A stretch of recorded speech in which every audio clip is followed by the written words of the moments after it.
Now, let's go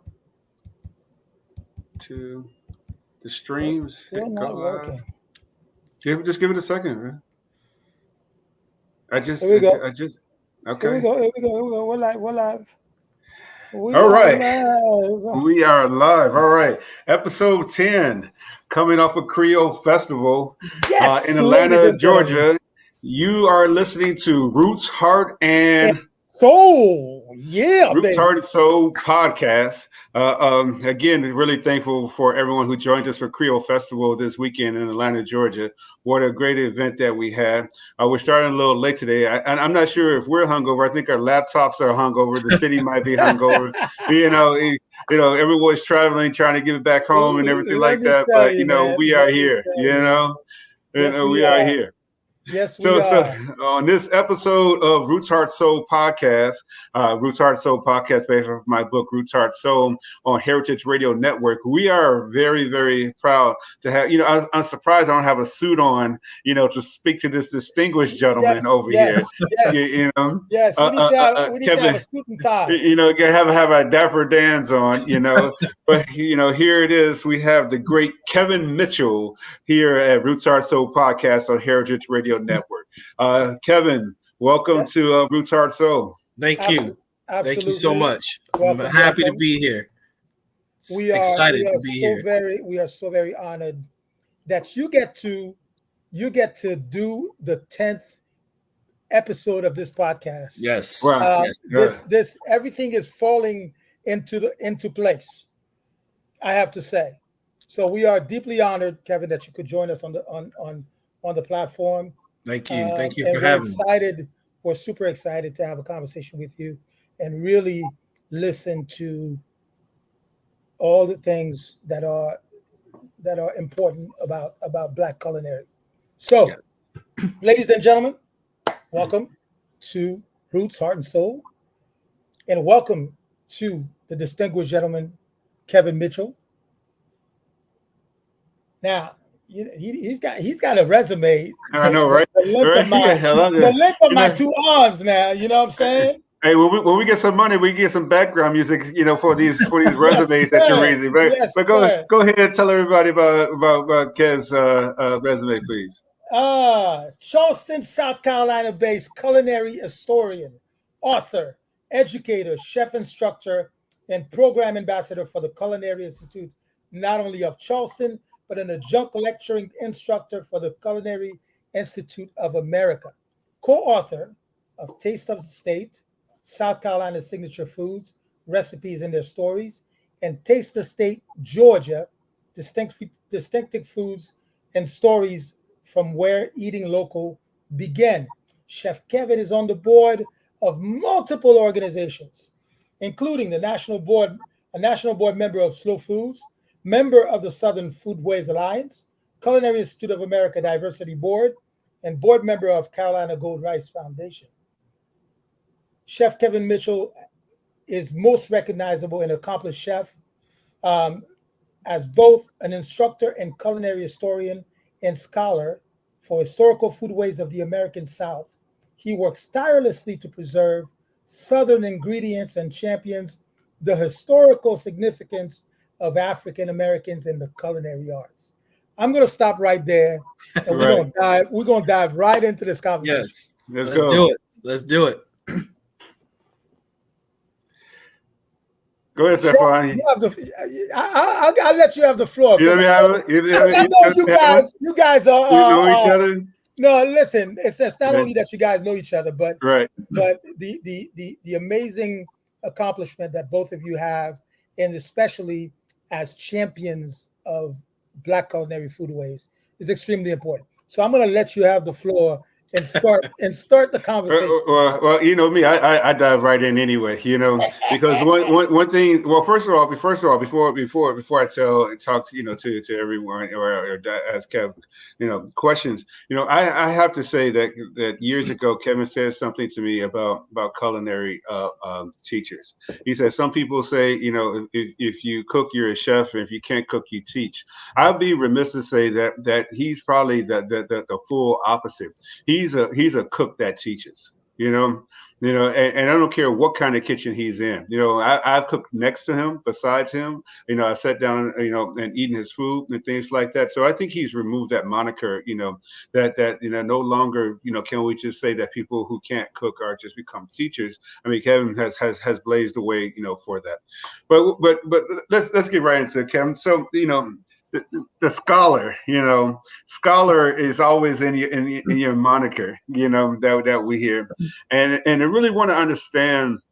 What we want the people to understand is what makes you a scholar of the food ways that you represent so very well. Well, I took on the chef scholar moniker back in 2016 when I left the Culinary Institute of Charleston to pursue my master's degree at the University of Mississippi in Southern Studies, right? And Southern Studies is the umbrella program for anyone that wants to study distinct avenues of the South. So if you're interested in Southern music or the blues, that's the program for you. For me, of course, it was Southern food and getting involved in Southern Foodways, the Southern Foodways Alliance, that kind of led me to take on and kind of just leave my life here in Charleston, pack up my whole apartment at the time, and move to Oxford, Mississippi for 2 years and become a student again, where I'm in a classroom, not teaching, but I'm a student, and I'm not cooking or learning about or doing the physical act of cooking in class, but really learning the background history of where our food comes from. And for me, that started back in 2014 when I was approached by my co-author David Shields, who gave me the story of Nat Fuller. And Nat Fuller was a formerly enslaved chef who went on to become one of the greatest Black caterers in the city of Charleston. And David brought me the story, and he's most famous for hosting a dinner here in Charleston in 1865, right after the Civil War, where Blacks and whites broke bread in the same room at the same time. So what we were able to do was reenact or recreate that dinner 150 years later. Wow. And learning about who Nat Fuller was and why he's so important to the culinary landscape of Charleston really kind of opened up this rabbit hole, this chasm for me to really dig deeper, to really find out who were these other people that laid the foundation for chefs like ourselves, chefs like Joe Randall and Patrick Clark as we move on through history. And after doing that dinner, I'd spoken with John T. Edge from SFA, and I was like, hey, I want to go back to school.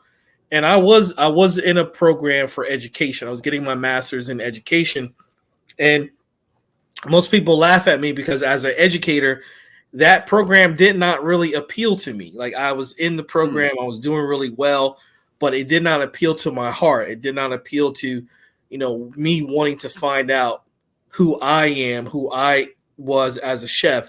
So he said to me, well, just come to the University of Mississippi and get into our Southern Studies program, where you can focus more on who these people were. And then, of course, focus in on Southern food and really understand that Southern food, how we look at it, what it is really the basis of food in general. Like, we can't talk about food if we don't talk about Africans, African Americans, Southern food, which is truly American cuisine if you really want to drill it down to what food or what cuisine is. So, going to school, moving myself from being a chef and turning into a scholar, which was truly a different experience, where you know, I'm not in the kitchen.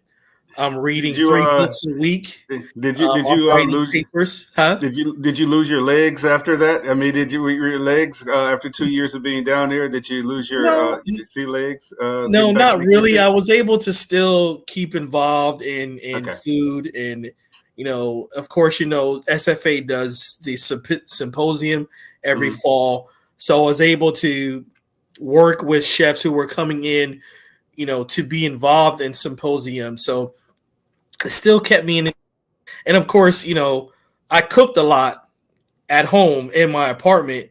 Right. Still try to keep my feet in the action.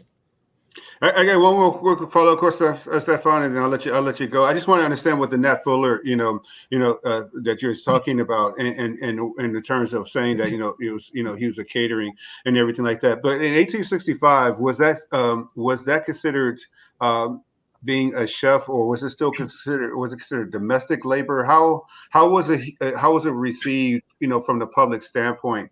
Whereas now we use the term chef, we throw it all around and everything like that. But I Yeah, think it might have been a little bit more distinguished at that time. But yeah. can you He just was clarify that for everyone, please? he was considered a chef, but more so he was considered a caterer because he catered functions of through Charleston Elite. So Mm-hmm. Charleston Elite groups, the medical societies, and so on and so forth.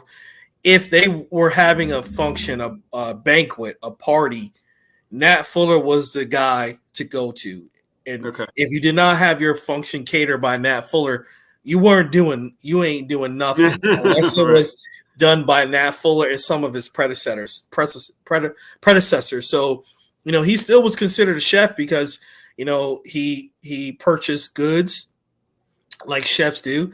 Mm-hmm. But he went to the market, open market, even as an enslaved person, and was able to purchase goods, and bring those goods back to the home where he lived, as an enslaved person. And and that's kind of the beauty of what I really try to teach people, that when we talk about slavery, we talk about how we were not allowed to learn how to read and write and understand numbers. But these chefs, these caterers, they had to understand how to read. They had to understand money because they purchased goods, and they would have to read receipts and take those receipts back to the mistress of the house. So with what I do, it's really trying to expose people to the the beauty of what we created, even though we were in the condition that we were in. So continuing the conversation on the scholastic side of your life, chef. Mm-hmm. I want to dive right into your thesis, your master's thesis, Yeah. um, because the title of your thesis is to me is extremely important.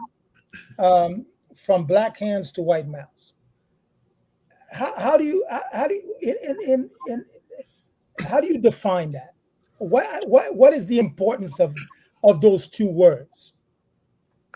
Well, the most important thing to remember as it relates to black hands to white mouths, black hands were the ones that was creating and cooking the food that slave masters would eat, right? So even though we were in this condition, they still entrusted us to feed them, right? Which is really, really interesting if you think about being a slave and cooking for your master, and your master loving the food that you prepare and not having anyone else prepare that food. So, it's the same thing when you think of how black or white children were nursed by their black nannies, right? You see photos of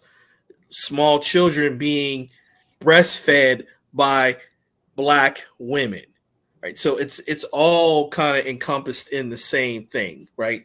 So that one day I was just sitting in my room, and I was writing a paper for another class, and I just was thinking about what we were doing as enslaved people, and that particular thing we were entrusted with. So from our hands, we prepare this beautiful food, right? Which to me is still, it's beautiful and tragic all in the same vein, right? It's tragic because of where it comes from, like enslaved people in bondage. But the beautiful part is that we were able to create this food out of that condition. And that's quite an important position to be in. Yeah. Even as we were in bondage, that's quite an important position, because in Yes. retrospect, they're the white mouths are trusting us with their lives and their well-being. Yeah. And one of the other beautiful things is that these cooks, we all hear about how slaves or enslaved people were purchased in public in open auction. These cooks were purchased through basically one ads in the newspaper. So if I was a slave master or slave owner and I wanted a French cook or a pastry cook or just a cook, I can go to my newspaper and look at ads for the sale of these people based on the skill in which they possessed. So always through a brokerage house, in private, never in a public auction like other enslaved people were purchased. So these people, all of us, all the enslaved people, whether they were cooks or not, are very important. But when you think of how a slave owner would get a cook and just go to the one ads and find an ad for a male or female, black or mulatto cook, their age and the skill in which they possessed is very important. Wow.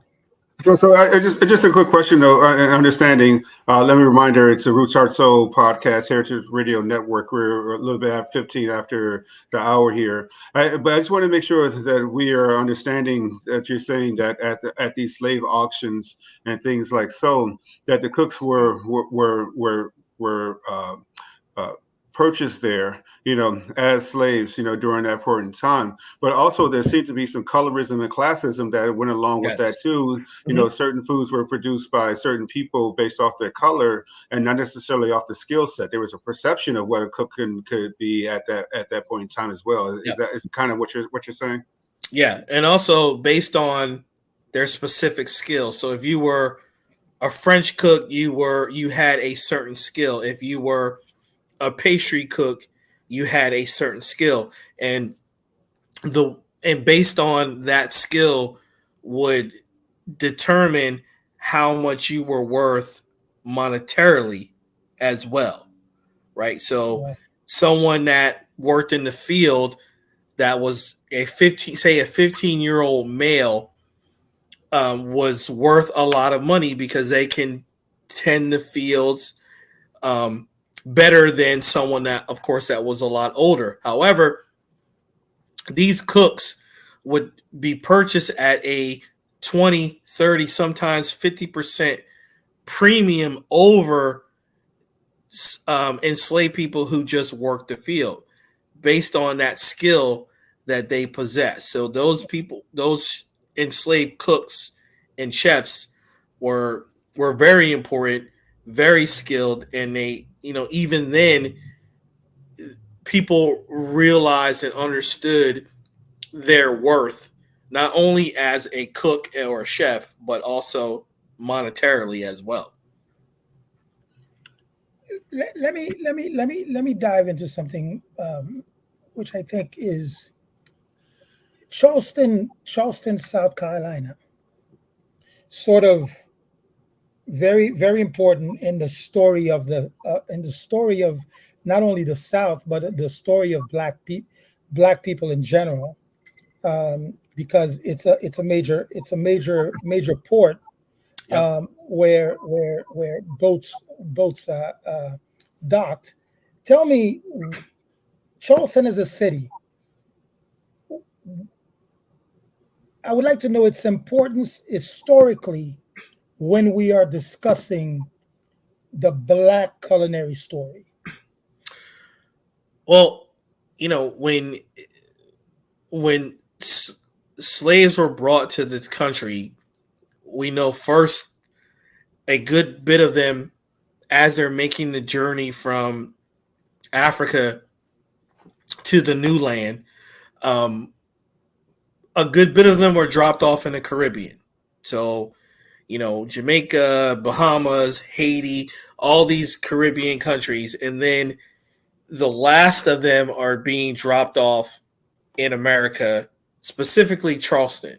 And the one thing people need to understand that there are about 50% people or 50% of Black people in this country can trace their heritage to people that were brought here specifically to Charleston, right off of Gadsden's Wharf. So most people, when you have to come to Charleston to visit the International African American Museum that just opened about a year or two ago, to really understand that space where that museum is where most Africans were brought to this country.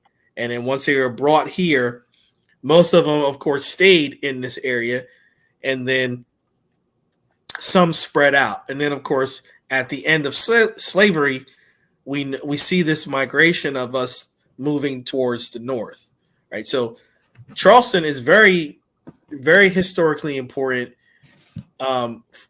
because of these enslaved people, and specifically because of rice. But Kev, let me ask this question. As a person, and I can openly admit maybe I'm coming at the wrong time of the year. For this. A lot of times I come down there as Charleston wanted food, or the other festivities happening. But historic as it is, unless we talk to people like you or BJ Dennis and go into the neighborhoods, when we go into Charleston proper, we don't feel that there's a history of this. When I see the cruise ships at the port, the rich history of what took place prior to that. Is it a conscious decision to be erased? And you, as an ambassador of Charleston and Carolinas, you could probably speak on that better than us, because I think you give us both sides of the equation. But as a tourist, I don't necessarily understand, how many slaves actually went to that area. Yeah, I think with some of it, we always talk about how things have been whitewashed, and history is interpretive. So a lot of times, you're right. As a tourist, depending on where you go when you come to Charleston, you're not going to get that true history, right? If you're going to take a Gullah Geechee tour, then yeah, you're gonna get that history, because those people were brought here specifically from the west coast of Africa to the outer edges of Charleston, off the coast. And fortunately, some of that, or some of those traditions and those people still exist. But unfortunately, yes, you're not going to get a true history unless you speak to, someone like me, or someone like BJ, or someone, or if you go to visit one of the plantations where you can actually take a tour. But even most times, depending on the plantation, that history is still going to be whitewashed. But for the most part, you can't deny the history that, or the vast history that Charleston represents as it relates to the transatlantic slave trade. And for us, excuse me, specifically as chefs, as it relates to food, specifically rice and all the other things that were brought to this country from Africa, to okra and watermelon and other things like that. So, you have to really dig deep to really try to find that history and ask. You have to really you have to ask the right people to kind of get where that real history is from, because we know, without rice or the cultivation of rice, Charleston, in my opinion, would never really exist. Like, Charleston is based on the cultivation of rice. That's why they brought those people from Senegambia, Sierra Leone to this area, because they knew that we knew how to cultivate rice, and our white counterparts did not, right? And towards the end of the Civil War, we lost that history. We lost that rice. And fortunately, with people like, David Shields and Glenn Roberts and even Roland Chalmers, who is probably one of the only black farmers in the area that is growing Carolina gold rice, that we are able to recoup that history. Well, go ahead, Stephan. I know. I mean, that brought up some emotion for me. I know you got another question to ask. Absolutely, because rice among other products like cotton and of course sugar made Haiti, and not just Haiti, but the whole island of Hispaniola, the richest island in the Caribbean for a very, very long time. And it's unfortunate that today, because and I hate to bring politics into this conversation, but it is what it is. Right. The story is that through the Clinton Foundation and Kansas rice production, they've completely destroyed the rice that Haiti was producing, and this is exceptional rice, just like Carolina gold. Yeah, and the history again being whitewashed. Even in class, I teach in an array of classes, but I do teach students that are like first year students, and there's a week where we talk about starches, and we specifically focus in on rice. And when I ask students, like, where does rice come from, their hands go up, and the first thing they say is they talk about Asia. Right. And and I give a nod to Asia, because you do have rice that comes from Asia. However, we forget, or we don't realize or understand that there are numerous strands of rice that have come to us from the Caribbean, from Africa, that have made Africa made specifically Charleston important. At one point, and I got this from Glenn Roberts from Anson Mills, at one point you can go into outer space as an astronaut and look down on Earth and see well over 1,000 rice growing areas on this planet. Wow. And we've lost that. And that's why it's important for me to do the work that I do, to get people to understand that things like rice and Sea Island red peas and Bene seeds and things like that, we don't lose that history, because that is the history of who we are as Black people. We're almost 30 minutes after our Roots Heart Soul podcast, Heritage Radio Network. Chef Todd Richards, of course, co-host Chef Stephan, here with Kevin Mitchell. And we just had a whole history of Charleston and the rice culture and things like that. And one thing that, that I'm really, fascinated about in this discussion with Kevin, and he's talking about rice and Sea Island red peas and things like that. As chefs, though, not only do I think we lost, the culture in cultivating these items, I think we also lost flavor. I believe that our palates in our community has been, watered down and almost what you said, whitewashed, not to have that diverse palette of things that we have. Here in Atlanta, we just had Creole Festival this weekend. All the great chefs from around, the diaspora came through, and we were talking about Atlanta's food scene. And Atlanta's food scene, we were saying it's good, it's great. However, we don't go to the places where everyone is serving lamb chops, mac and cheese, and lemon pepper wings. We just don't do that. That just ain't our thing, even though it's profitable. So how can we take this story that you're talking about and reintroduce these wonderful foodways back into our community so that our palate can open up even further? So we can get back to Sea Island red peas and things like that. Well, I mean, it takes people like us to like preach the gospel of like where these ingredients come from.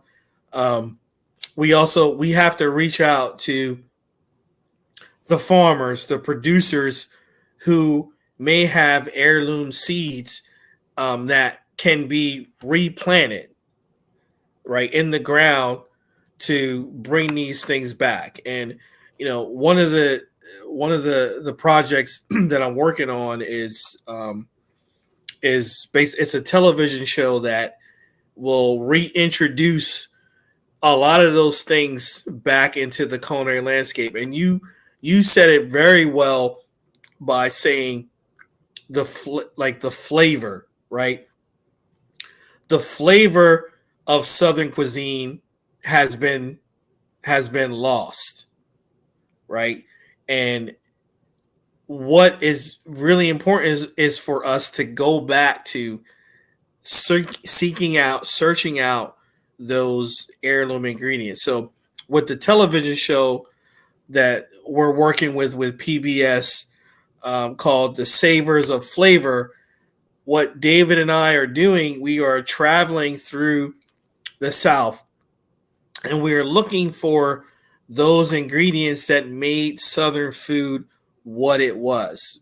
So, for instance, our first episode that is in editing right now, we went to search out the Dye House cherry. And the Dye House cherry was a very famous cherry that was grown in the South hundreds of years ago. And we were able to locate one of the last living trees of this cherry. This cherry is a sour cherry that was specifically made for pies, right? Wow. So it's going to take. I need 10 pounds. I need 10 pounds right away. Go ahead. Do with your story. I need 10 pounds right away. So, let's go. Make it 20. Make it 20. Make it 20. It's going to take. It's going to take us to, like, once again, preach the gospel to convince chefs to want to get these products in their restaurants and of course, serve them on their menu. So, the next episode when we go out to film, we're actually coming to Georgia and we're going to focus on a variety of okra that was grown specifically for the leaves. And the leaves are cooked just like we would cook collard greens. Oh, wow. Right? And this particular variety comes to us from West Africa. We do believe there's a gentleman in Milledgeville who is growing this particular type of okra. And we're going to go out and we're going to find it and I'm going to cook with it. And the hope of the television show is when we find an ingredient, we encourage people to reach out to the farmers, to the producers to say, hey, I want this. Please grow this. I will purchase it if you grow it. And that's really, what it's going to take. It's going to take, for us to get back into the old almanacs and do the research and find out what the true flavors were of Southern cuisine. If you grow okra leaves that we could cook like collards and sour cherry, I mean, I know Stephan. I can speak for him on this one. I mean, we will be in the kitchen. That's 21 course tasting me right away. Let's go. I mean, Absolutely. that's the we're going 3 star Michelin. Go ahead, Stephan. Kevin, when I graduated culinary school, the one thing that was left to me as a gift is that one of my professors told me, Stephan, if if you do anything in your career worth having a discussion about, um, no matter how many accolades and no matter how many things you've accomplished, one of the things that you need to make sure you do is to pass on the knowledge to someone else. So I take teaching not only as an honorable position, but as the passing of not only the torch, but passing of knowledge from one generation to the other, because that's what's going to keep our ways alive in retrospect. Yeah. Now, for you who has been at the Charleston Culinary Institute and also the Culinary Institute of America as an adjunct professor, how do you take that position in terms of Black culinarians to make sure that our story continues to be told, but also our foodways stays in existence? Well, first thing, I mean, I take that position very seriously.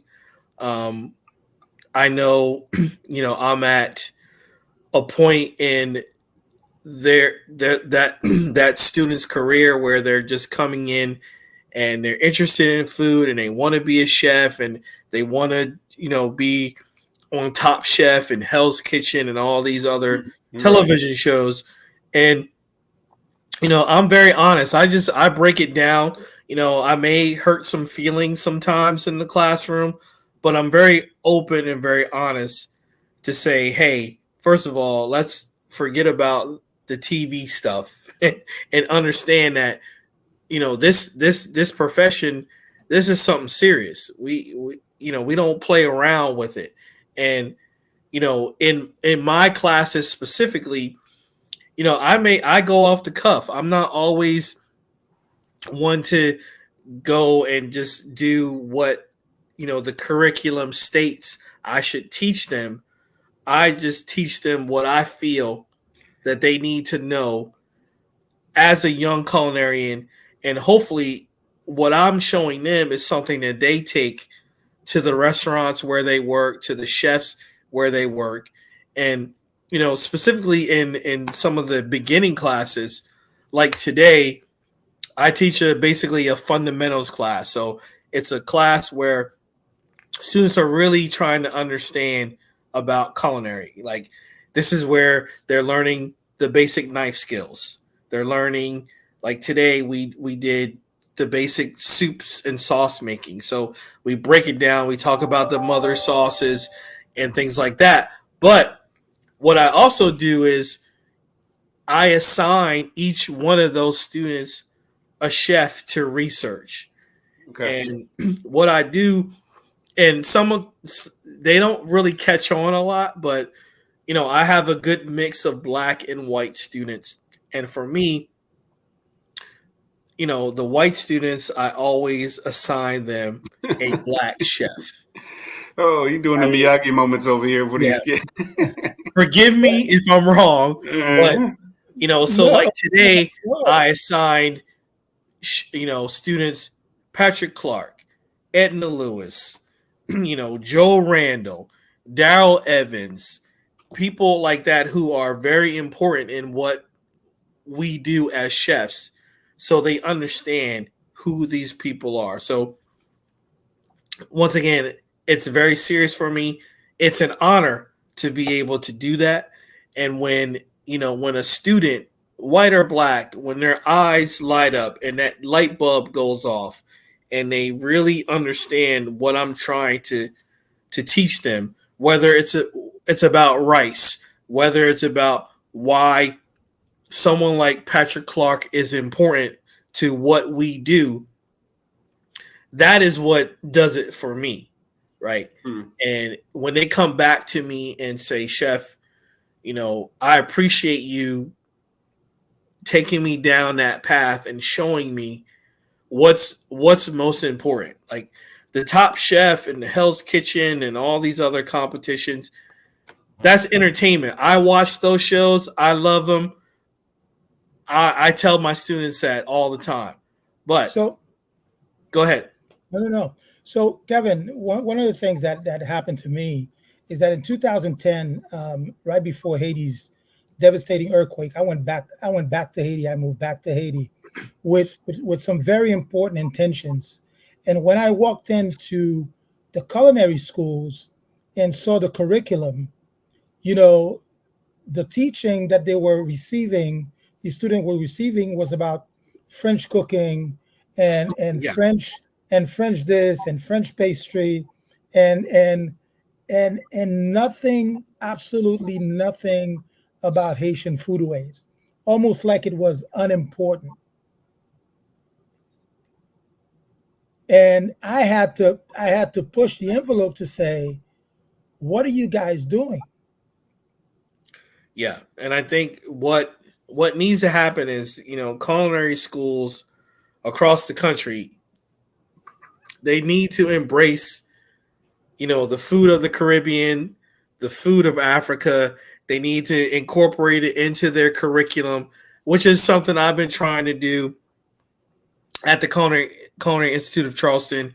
I've created a class on Southern food and getting students to understand that Southern food is more than, what we may think of, macaroni and cheese and fried chicken, and getting them to understand that Southern food is regional, right? Right. Just like Caribbean food could be regional, African food is regional, and getting them, my administrators, to know that this is important. And unfortunately, through culinary school, we go through this very Eurocentric view of what food is. Like we put French cuisine, Spanish cuisine, and German, and all these other types of cuisine on this pedestal. Hey, I love French cuisine. That's how I was trained, right? But it's important for me to let them know that Caribbean food, Haitian food, whatever, African food needs to be placed on the same pedestal, because you can't talk about food unless you talk about Black people. And that's where I think people are missing. They're missing the boat, because Black people, we were cooking the food. We're cooking French food, right? Back when Escoffier was the chef, people don't understand that Escoffier had Black people working in his kitchen. The chefs that come from France during the 80s, during the big power lunch phase, that were running these restaurants, who were their cooks? Black cooks. Who were the dishwashers? Black people. So they have to make that connection, and a lot of times they don't. And it takes us as chefs, Black chefs, to just keep, beating down the doors to say, hey, our food is just as important as French food, because some of the food is still the same, right? It's still the same, but I have a question, or maybe a different, not a difference. I don't want to use that term. I just saying that when we look at things like mac and cheese and fried chicken and collard greens, those dishes, it takes great skill to cook fried chicken. It takes great skill to cook mac and cheese, to take a noodle, prior cook it, mix it with, cream and egg and cheese, bake it, and then still have the noodle have texture. Not only that, to make sure that the water is salted. that these techniques are not, just something you do because you have a pinch of this or pinch of that, or you have some godly soulful gift from the heavens above that gave you this distinct Yeah. ways of just looking at the pot and making the water boil. You know, that these techniques are sound that we are cooking. That we're doing to wash collard greens clean is a skill by itself. And how do we ensure that it gets equal footing in the world of cooking? Well, I think we just once again we have to continue to preach the gospel, and we just have to keep ad nauseum just keep letting people know, right? And you use a great example, mac and cheese, created by a black man, really, a slave of George Washington, who creates mac and cheese, the original with basically with spaghetti noodles and Parmesan cheese, still using egg and cream. And then of course it's evolved to what we know as mac and cheese today. So, we have to continue. Wait, hold on. Wait. You can't just gloss over that. You can't just gloss over that. You can't just gloss over that because I know I was working at Chef Evans' kitchen. He had us making that krugel, and that krugel was exactly okay. So slow down for a second, and say this origin of mac and cheese again. And I'm glad you're doing that because there is a misconception. Somehow, I'm going to get a little more whiskey on this one. Go ahead, Stephan. There's a misconception that the That's French, right. I got mine too. That the French created macaroni au gratin. No, you're right. It is a huge misconception. Hercules Posey, who was a slave to George Washington, creates mac and cheese. We have someone like James Hemings, who was Thomas Jefferson's slave, who he sent to France to learn how to cook French food and comes back to America.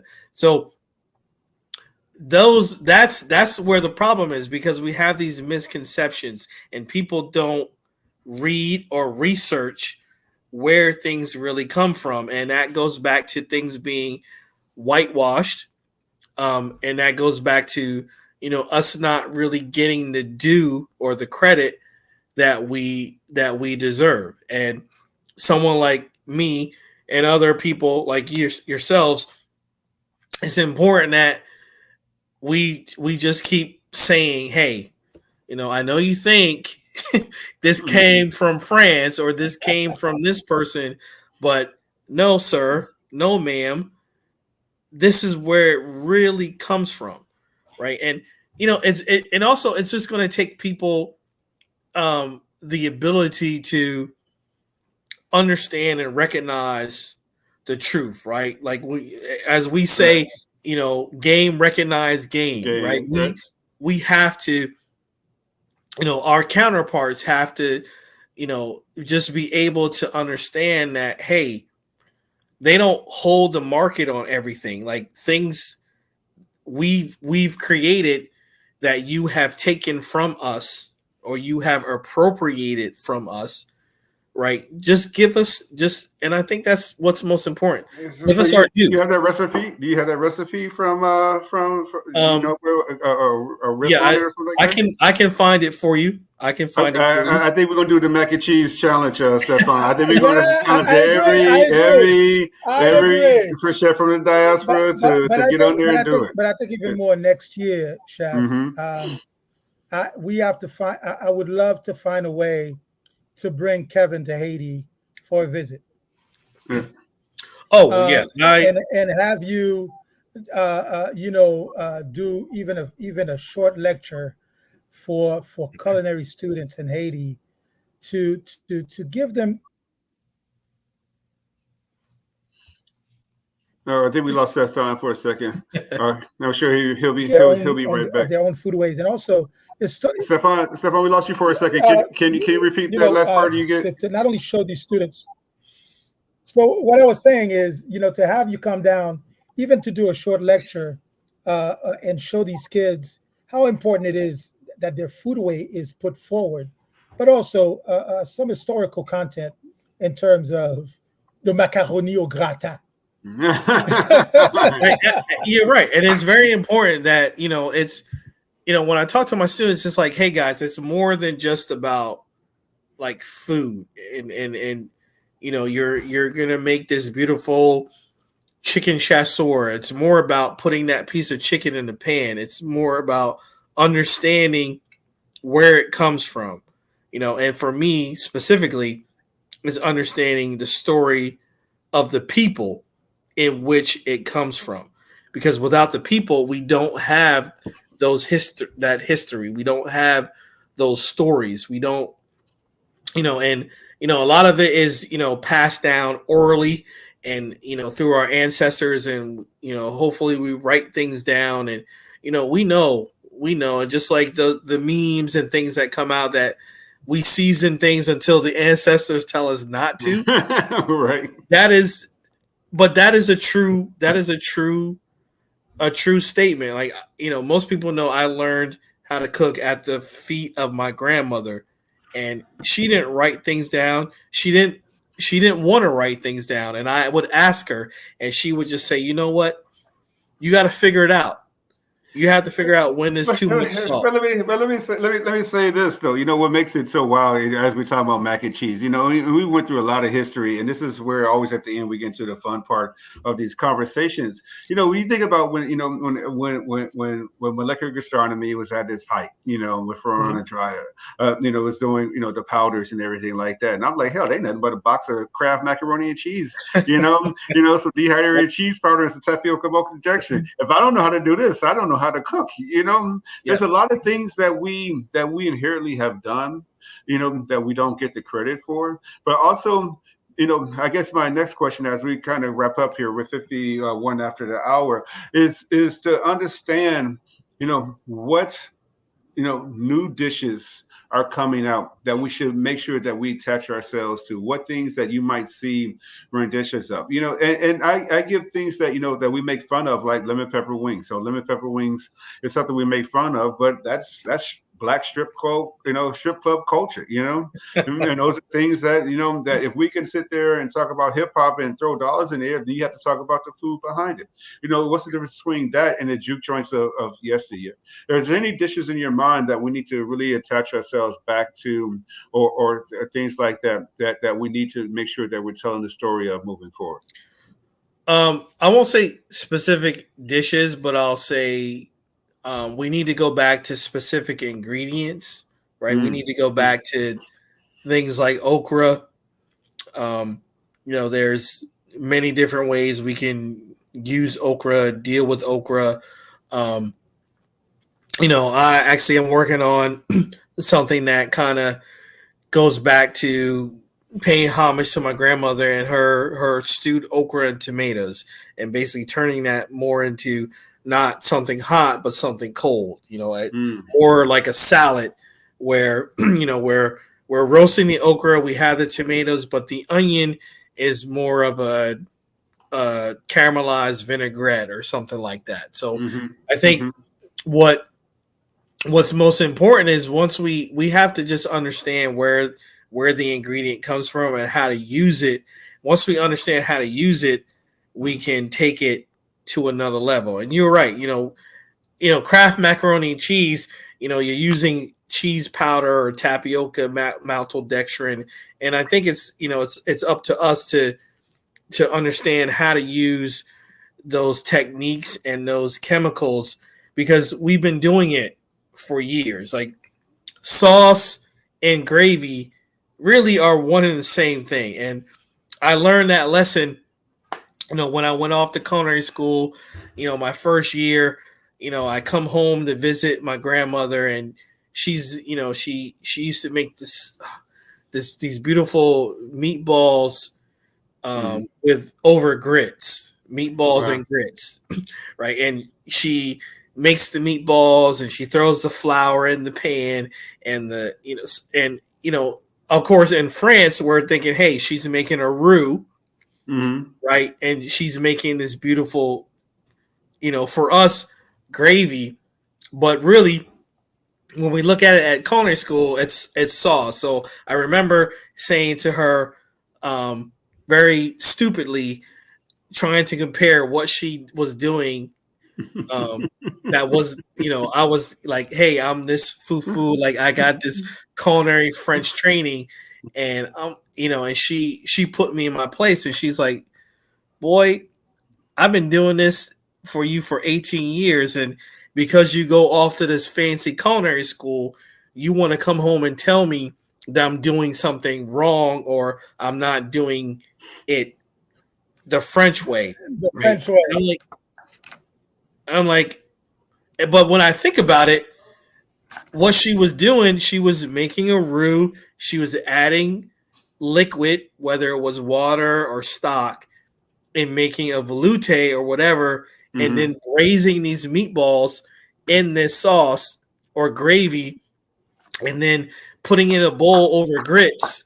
And I'm like, Grandma, you ain't, I'm like, really? I was like, Grandma, you ain't really doing nothing. But she let me know that, hey, I'm doing more. You better recognize. You still tend to hit it from the back of that spoon hitting the back of your head, right? Yeah, fortunately, she's still alive, and every now and then she'll bring that up, and I'll be like, Grandma, you were right. You're right. And that's the thing. Like when we go to culinary school, we're really relearning what we do at home every day. It's just that we're calling it something different in culinary school, and we're making it, or we're putting it up on a higher pedestal, and we're making it fancy when it's really the same thing. At a $50,000 price tag. Those are my words, not yours. That's not yours. Stephan, go ahead. Stephan, get us. As we're getting close to the hour, go ahead, get us wrapped up, Stephan. We want to give a big thanks, of course, to Heritage Radio Network, and let our podcasters know, our attendees know that on 9/29 there is a big fundraiser, a dinner feast for the senses at Armored Music Hall in Philadelphia. I hope that anybody who's in New York or who's in Philly will attend to support such a great organization like Heritage Radio Network. So, Chef Kevin, as we get close to, and I think there's more conversation to be had. I can feel the electricity in the air. Tell us a little bit on what's next for you, what's coming up, other than the television show, and where can our audience find you to connect with you and learn more about you? Well, you can definitely reach me at Chef Scholar on Instagram and also Facebook. What's next? The Taste the State Georgia book is due to come out sometime next year. We're in the middle of course, edits and the whole publishing thing. Also, the Chef Scholar Dinner series, which is something that my wife and I created to celebrate the stories and the histories of Black chefs who come before us, who lay the foundation. And what we do is, the plan is to hold one every month where we honor a Black chef that, for me specifically, that has inspired me. So we've done a dinner that honors Edna Lewis, Leah Chase, Nat Fuller. In October, we're working on one that will honor one of my inspirations, Chef Patrick Clark. And we're going to basically go back into his history and honor him and his recipes. And, further on, we're going to do, Daryl Evans, and, I got to do Joe Randall at some point. Especially since Joe Randall's still here, All right, we're wrapping up on what a treat this would be to be under the nose of both of you cooking together. I can see the excitement of seeing the both of you in the kitchen, and I'm very excited. And I have to really, give some major thanks and props to Chef Todd, someone that I'd followed for many years and watched, and someone that's been an inspiration for me. And of course, Chef Stephan, and what you've done to, really big up the cuisine of Haiti and what's going on. And, I think that's one of the most important things that, as chefs, that we honor each other, and coming up, and looking at what Chef Todd has done, and even watching it back in the day on Top Chef, Iron Chef. Iron Chef. You should have won. I'm going to say that. We'll put that out there. The only thing I tell everybody is it's made for TV, but we got to wrap up here. We're on the hour here, but I appreciate you so much, my friend, and definitely we'll have you on the maybe the 20th and the 100th episode. You're on Roots, Heart, Soul podcast on Heritage Radio Network. Thank you, everybody, for coming. Thank you so much for having me and listening to our podcast. Thank you, Kevin Mitchell, for honoring this platform. Please keep an eye for us on Heritage Radio Network, and of course on Roots, Heart, and Soul podcast on Instagram, Facebook, and so forth. And don't forget to subscribe to our channel. Thank you again for joining us. Chef Todd, this is for Chef Todd Richards and Chef Stephan. We bid you good night. Thank you.